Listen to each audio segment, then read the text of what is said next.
नमस्कार दोस्तों, प्यारे बच्चों। आपका फिर से आज की वीडियो क्लास में आपका स्वागत है।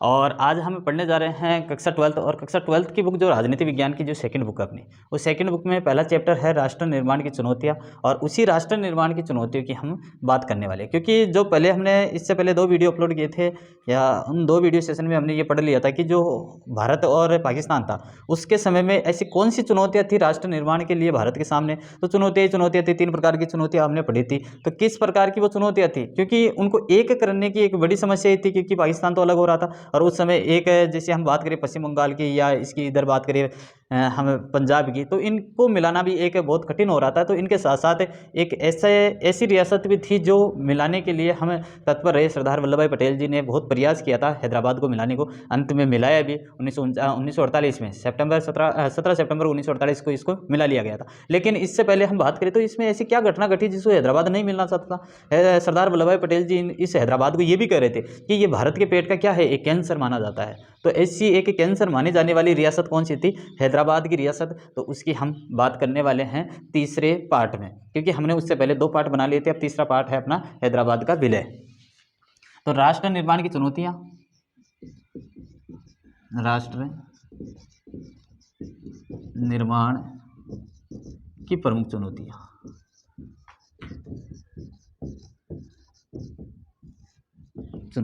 इसे राष्ट्र निर्माण की चुनौतियों की हम बात करने वाले हैं। एक है हैदराबाद रियासत की, हैदराबाद रियासत। हैदराबाद रियासत, ये हैदराबाद रियासत मिलना नहीं चाहती थी। क्यों नहीं मिलना चाहती थी? क्योंकि ये स्वतंत्र रहना चाहती थी। निजाम ये चाहता था कि ये स्वतंत्र रहे। तो ऐसी स्थिति में हैदराबाद मिलना नहीं चाहती थी, लेकिन हैदराबाद को भी मिलाया गया। तो हैदराबाद की बात करें तो ये सबसे बड़ी रियासत थी। देखो ये क्या थी? सबसे बड़ी रियासत, सबसे बड़ी रियासत, सबसे बड़ी रियासत थी। और सबसे बड़ी रियासत के साथ साथ ये अमीर रियासत भी थी। यदि सब रियासतों में बात करें तो ये सबसे अमीर रियासत थी। कौन सी रियासत है? हैदराबाद रियासत।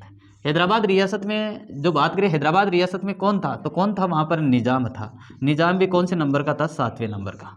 निजाम भी कौन से नंबर का था? 7वें नंबर का। 7वें नंबर का था। और ये 7वें नंबर का नहीं चाहता था कि हम भारत में मिले। क्यों नहीं मिले? क्योंकि ये कहता था कि हम स्वतंत्र रहे। क्या रहे? स्वतंत्र रहे। ये स्वतंत्र नीति पर बात कर रहा था कि हम तो अलग रहेंगे, ना तो भारत में मिलेंगे ना पाकिस्तान में मिलेंगे। ऐसी बात कौन कहता था? निजाम कहता था। कौन से नंबर का? 7वें नंबर का था। यदि हम इसकी पूरी बात करें, निजाम कौन था? तो उसान अली। उसान अली थे और ये नहीं चाहते थे कि हम भारत में मिले। तो इनकी वजह से हैदराबाद मिल भी जाती है भारत में। क्योंकि यहाँ हम बात करें, जब ये निज़ाम थे उसान अली, ये नवंबर 1947 में भारत सरकार के साथ क्या कर लेते हैं? यथास्थिति बहाल रखने का एक समझौता भी कर लेते हैं नवंबर 1947 को। कब की बात है? नवंबर 1947 को क्या कर लेते हैं? ये नवंबर 1947 को कर लेते हैं। भारत सरकार के साथ एक समझौता करते हैं। भारत सरकार के साथ यथा स्थिति बहाल रखने के लिए, यथा स्थिति बहाल रखने के लिए, बहाल रखने के लिए, रखने के लिए एक समझौता करते हैं। एक समझौता करते हैं। और समझौता भी कितने वर्ष के लिए किया जाता है? 1 वर्ष के लिए किया जाता है। 1 वर्ष के लिए कि हम जैसे हैं वैसे हमारे को रहने दो। ना तो हम भारत में मिलना चाहते हैं, ना पाकिस्तान में मिलना चाहते हैं, हम कहीं नहीं जाना चाहते हैं। हम केवल क्या रहेंगे? हम स्वतंत्र रहेंगे। ये स्वतंत्र रहना, इसी नीति का पालन कर रहा था कौन? निजाम कर रहा था, ये बात कर रहा था। लेकिन होता क्या है, यहाँ निजाम तो इस बात पर अड़िग था कि हम भारत में नहीं मिलेंगे। सरदार वल्लभ भाई पटेल जी को बार बार मना कर रहा था कि हम नहीं मिलेंगे भारत में। लेकिन सरदार पटेल जी भी क्या थे? इनके पीछे ही पड़ जाते हैं, हैदराबाद के पीछे, कि आपको तो मिलना ही पड़ेगा। तो किसी ना किसी रूप से एक निर्माण करने के लिए, राष्ट्र का निर्माण करने के लिए, ये भी एक चुनौती का सामना करना था सरदार वल्लभ भाई पटेल जी को। तो बात करें कम्युनिस्ट पार्टी और हैदराबाद की जो कांग्रेस के नेतृत्व में कम्युनिस्ट पार्टी, कम्युनिस्ट पार्टी व हैदराबाद कांग्रेस, हैदराबाद कांग्रेस के नेतृत्व में, कम्युनिस्ट पार्टी और हैदराबाद कांग्रेस के नेतृत्व में ये क्या कर रहे थे, ये यहाँ की जो किसान वर्ग था, किसान हम कहे किसानों व महिलाओं के द्वारा,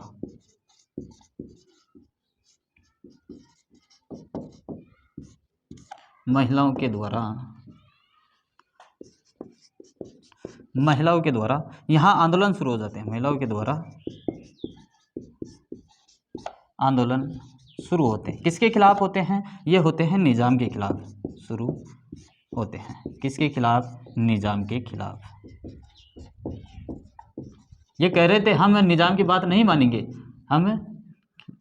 हम निज़ाम की बात नहीं मानेंगे, हम तो क्या करेंगे, हम भारत में मिलेंगे। तो यहाँ की जनता और किसान और यहाँ की जो महिलाएं थी, इन बढ़ चढ़कर हिस्सा लेने लगी। किसके खिलाफ? निज़ाम के खिलाफ, कि हम आंदोलन करने लगे। वहाँ आंतरिक एक अव्यवस्था फैल गई, आंतरिक झगड़े शुरू हो गए कि हम तो भारत में मिलेंगे, हम तो भारत में मिलेंगे। तो ऐसी स्थिति वहाँ उत्पन्न हो जाती है। तो ऐसी स्थिति हो गई तो निज़ाम ने ये देखा ये क्या हो रहा है, यहाँ जनता ऐसे आंदोलन कर रही है, ये तो मिलने का प्रयास किया जा रहा है, हमारी बात तो कोई सुन ही नहीं रहा है, हमारी जो वर्चस्व है वो वर्चस्व की कोई बात ही नहीं मान रहा। तो ऐसी स्थिति में निज़ाम ने क्या किया? निज़ाम ने इनके ऊपर अर्धसैनिक बल का प्रहार किया आंदोलन को दबाने के लिए।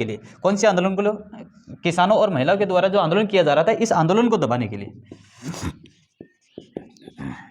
आंदोलन को दबाने के लिए